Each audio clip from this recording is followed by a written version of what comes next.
Hey guys, it's Eric with the Miller Park Minute, back again with another episode. We're throwing strikes, getting likes, hitting dingers, getting listeners. Uh Back here, your only daily Brewers podcast. This is the Monday podcast, so good Monday to you. Happy start of the week. We are just getting rolling. Um lots going on here. So keep up with us on Apple Podcasts, Google, iHeartRadio, Amazon, Spotify, Pocket Cast, you name it. We are in the podcast sphere, also here on YouTube. So if you want to check out the video version of this podcast, you can come on over to YouTube, 5:30 a.m. Central Standard Time every day. A new podcast episode uploads for you. So if you want to support the podcast, you can go over to patreon.com/MillerParkMinute and support the podcast there. We also have the SeatGeek sponsorship. So if you use the code Miller Park Minute at SeatGeek, you can get $20 off your first purchase. That being said, let's get into the episode. We've talked a lot, guys, about Corbin Burns in these last few episodes. So we're gonna kind of hit some news points. I'm gonna offer a couple more takes real quick. It's gonna be a shorter Sunday episodes, typically short ones. This week, Butcher is going to be talking about why he believes Mark Antanasio should sell the team. That will be a barn burner, I am sure. So let's look forward to that one on Wednesday. But let's get into these news topics. So obviously, outside of the Corbin Burns news last week, the big topic was the money that the state is looking to potentially budget in to give the Brewers for long-term lease. They want to keep them another 20 years, and they also want the Brewers to, continue to do improvements and have the money for that. So the Journal Sentinel actually came out with an article that says that over the next 20 years, a study produced that the Brewers could need up to $428 million worth of work for American Family Field. At 22 years old, the American Family Field needs some help. About $428 million worth of help over the next 20 years. Venue Solutions Group says. So basically what they're saying is the money that is needed right now is to keep up and to future-proof the stadium. Along with all of this, they're basically kind of putting some fear that the team could leave at some point. That Antanasio could up and decide to move the team. So I'm not gonna say that's fake. That is real. There are cities. I mean, Nashville is one of them. Memphis. There's a lot of cities that could want a major league team if we don't see an expansion over the next few years. And they're trying to do their best to improve. There's a video on this article. This one I clicked on is from Yahoo, but it's also on the Journal Sentinel. It's talking about just the facilities, what they could use, and it gives kind of a drone flyover, architectural, structural, all kinds of just improvements. They're actually showing cracks and damages to the plazas, the roof, a bunch of different pictures here, and it's stuff that you expect, and it's maintenance that they need to put in. A little concerning considering. I mean, the stadium is 20 years old, and we've been enjoying it. If and I have commented on this 100 times, if you drive down Miller Park Way on the backside, you can see the rust on the panels. And I don't think any of us as fans want to lose this experience. What they need to do is they need to work something out, come to terms, so they can get this long-term extension. And I don't think that the ownership, Mark Antanasio, has any desire to move or anything like that. They've got a good market here, and they're making money. They've brought this team from a $200 million to a $1.4 billion, I believe, was the last evaluation. So it would just be a matter of the legislature improving this. I don't think we we know anything at this juncture, and I don't think we will know anything in the coming future. But of course, these are storylines that they're going to work. The news, the Fox 6 News is actually the one who's got the video here that Yahoo is sharing. Right now, where we stand, I think it's kind of a wait and see game. Immediate improvements, obviously, would be great. Like I mentioned multiple times over, they've been working on the PA, the speaker system, trying to fix things, modernize.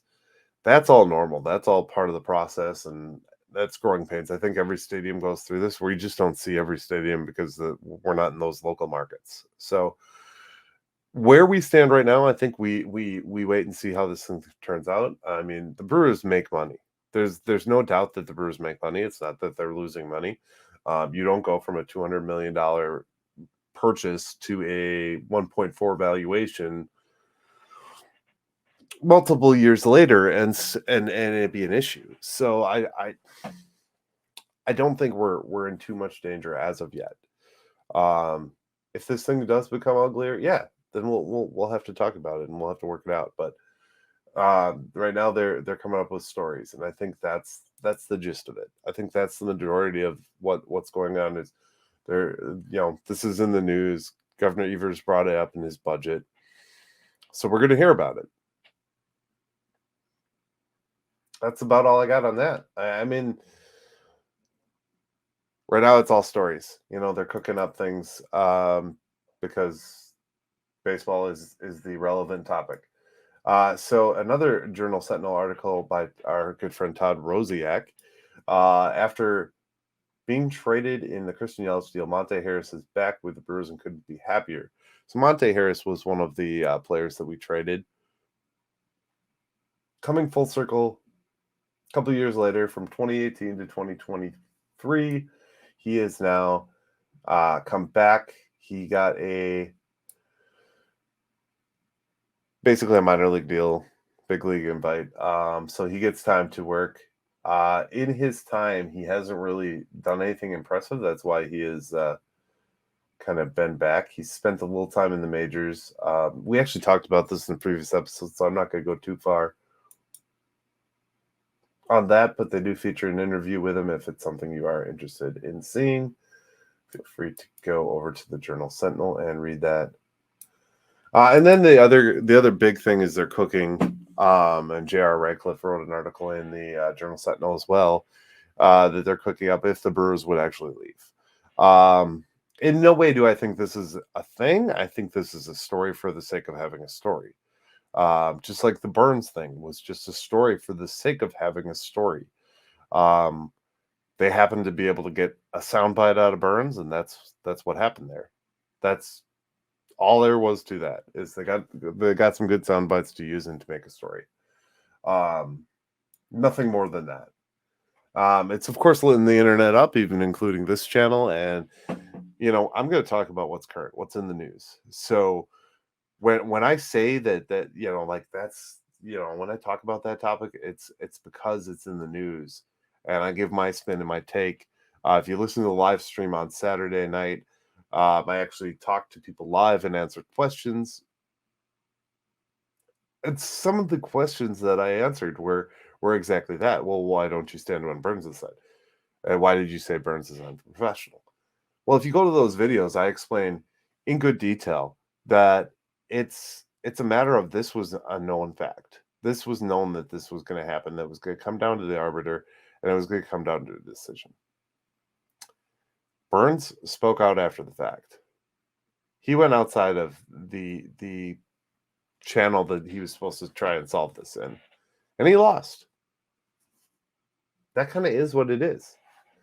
But back to this, could they leave? I don't think that Mark Antanasio has any desire to leave.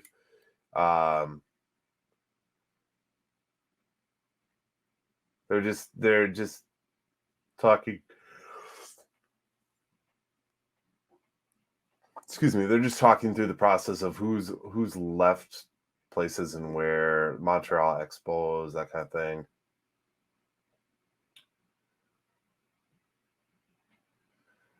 By 2030, American Family Field will be 30 years old, which perhaps doesn't feel elderly by stadium standards, especially for one with a retractable roof. Um, but there are examples of teams leaving younger stadiums. Turner Field in Atlanta was used from 1997 to 2016 before the Braves moved to the suburbs. Truist Park. The Texas Rangers opened their new Globe Life Field in 2020 after spending 25 years at Globe Life Park. Or, I'm sorry, Globe Life Field to Globe Life Park, 1994 to 2019. The future of Chase Field in Arizona, another with a retractable roof, is uncertain, even though it's only been in use since 1998. None of these 6 teams play with retractable roofs dating back to 1989, when the Rogers Center was built in Toronto, has moved on to a new stadium. And then they kind of talk about, is Milwaukee more prone to losing?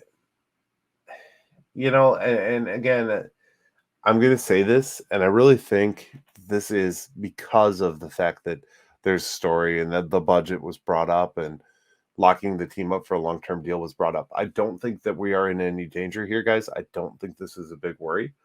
I think this is all just kind of cooked up along with trying to budget. I'm sure the government's, the state's going to give them the money.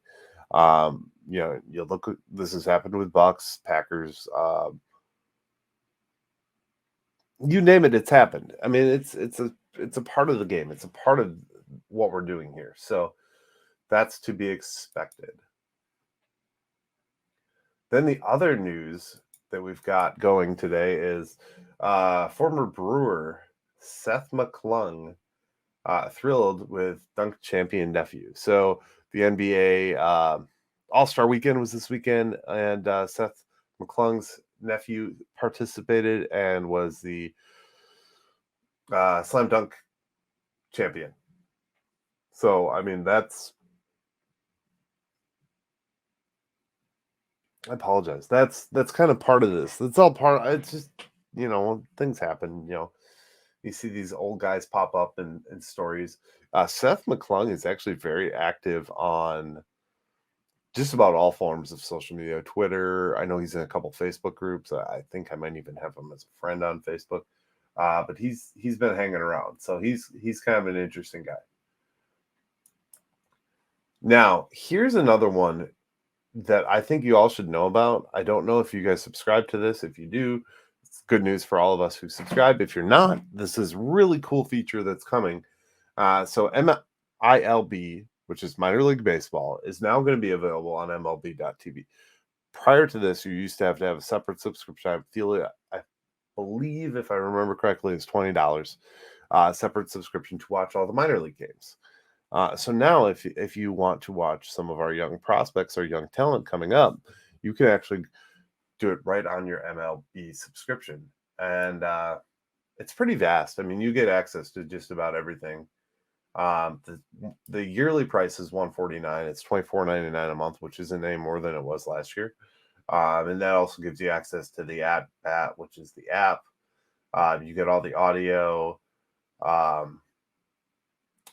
the free game of the day, MLB Game Day, expanded content library. So you can go back and watch old games. That's one of my favorite features. So, like, if you want to go back and watch Corbin Burns' and Josh Hader's no-hitter, you can actually go back and watch that. If you want to go back and watch, like, playoff games, game 163, you name it, it's on there. And so that's, you can stop them, you can forward, rewind if you're, not live on the game, obviously. Kind of like DVR-esque functionality. You get select pre and post games. You get MILB affiliates, games, first pitch app. So that's all included now. And it's for all AAA and AA teams, home games for high A teams, 22 of 30, and home games for 19 of 30 single A. So yeah, you'll get a lot of good access with that coming forward. So that's kind of a cool thing that they did. And I think that's all goes back to where I talked about Manfred trying to make this thing bigger. The beat.tv and that whole realm. So that's good for us as fans. More access, more baseball. They're gonna keep that thing going. I have not seen a single season ticket date for regular non-season ticket holders yet. I will keep that. I will keep you guys in the loop as soon as I find one, but I don't see it yet. And if you guys see something, let me know. Um, just talking about the 40-man roster and the new faces that are on there. Some of the guys that have changed, obviously. Um, Tyson Miller is a guy that just joined us last year. He was with the Rangers last year. Um, Javi Garrett, Jason Junk, Joel Pamps, Elvis Paguro, Gus Verlin, and Bryce Wilson. All these guys are fighting for a spot. So, of course, we're going to talk about the guys that are fighting for a spot. We don't have a game yet until I believe it's next Saturday is the first official spring training game against the Dodgers, the 25th. So we will find out more as the week progresses with all of these guys, and we'll actually get to see them in games and see, firsthand for ourselves if these guys are going to be great or if they're going to get lit up and not be worth it. You know what I mean? And that's what we've got to figure out. I mean, that's what this whole spring training thing is all about. Just figuring out what we've got. Contreras is done an interview again, great interview, a lot of good content for video. Right now in the Brewers realm. So go over there and check that out. He just team and what step up, and he's got a lot of pitchers to learn. He's got a lot of stuff to learn. So and he just wants to continue to get better. So great content there. If you go over to brewsfanatic.com, one of our good friends in the world of baseball, um, lots of great articles. They talk about the trade that we mentioned yesterday during the live session. Justin Wilson. They talk about him.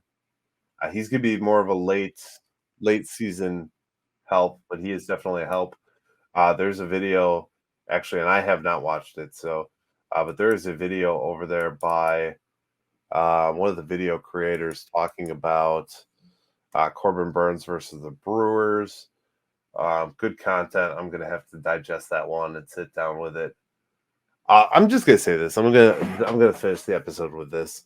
It's just a short one. It's a Monday. We're just gonna give you a quick digestible one, and then we're gonna break into the real content.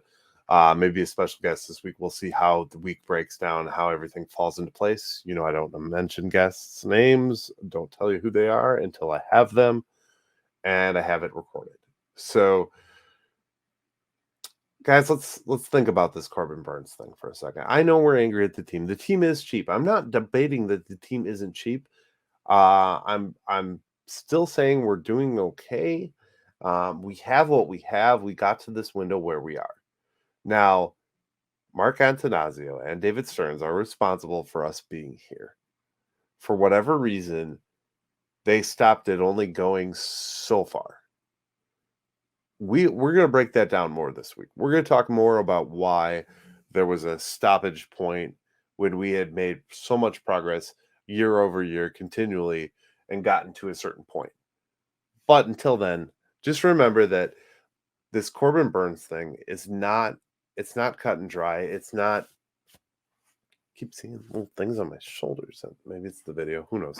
But it's not cut and dry. It's not just that the Brewers wronged Corbin Burns.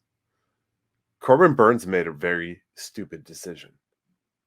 And even saying anything to the reporters about it or complaining. It was more complaining. And he seemed very annoyed and irritated. And I said that off the get-go. This is a business at the end of the day. This is just the same as a person not getting there's like fuzzies flying. You see that? Okay, I'm tripping out. But this is a game. This is a business. The Brewers made a business decision to go to the ARB case because they could not come together with Corbin Burns. Yes, maybe they should have paid him. Yes, I agree. I think Burns is worth all of the money and more. But at the same point in time, once that result was there, Corbin Burns did not need to say what he said.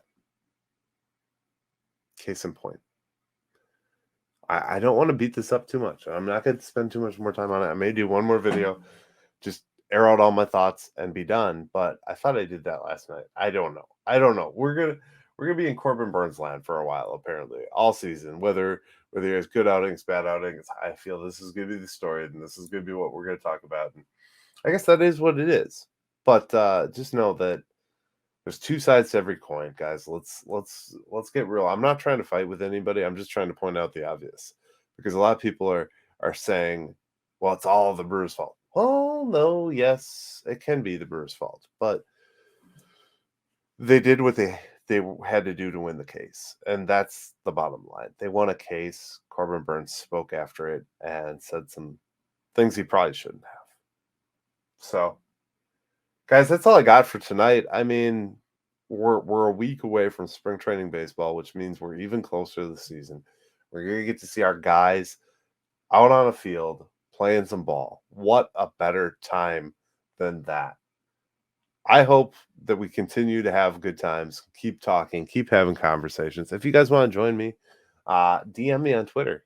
If you want to be on one of these episodes and you want to counterpoint me on Corbin Burns and my thoughts on it, feel free. Feel free. I would love to do it. So hit me up on Twitter. Miller Minute is the handle. As always, guys, go Brewers. Support the pod if you want to. Subscribe, like, rate and review. And we appreciate you. We'll catch you in the next episode. You guys have a great rest of your night, and go Brewers.